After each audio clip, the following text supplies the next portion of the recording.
What excites you the most about being here in APAC, in Southeast Asia? I grew up in New York, started in New York, and was very fortunate to be in like the capital of the world, if you will. Staples' second region that we sold to happened to be Tokyo, Japan. So overnight, I was in New York and Tokyo, which are the dopest places in the world, right? But what I found after doing business in those regions for like nearly 2 decades is there's 2 other places in the world that I always found super inspiring, the most inspiring outside of New York and Tokyo.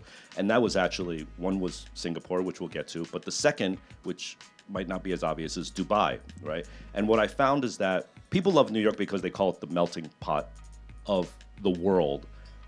And that's a false statement. It is not the melting pot of the world. It is the melting pot of the Western world. But when you're in Dubai, you see, taste, and hear things that you don't hear in New York City. It's crazy to be in Dubai and experience how utterly friendly and like welcoming everybody is, right?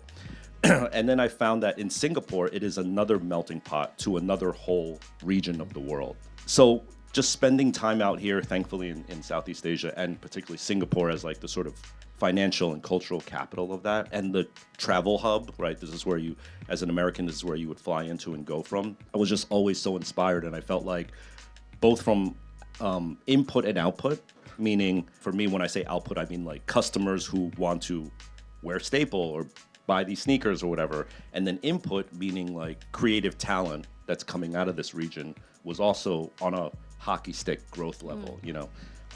And when I sense that, I'm like, ooh, I want to like dabble in this. Thank you.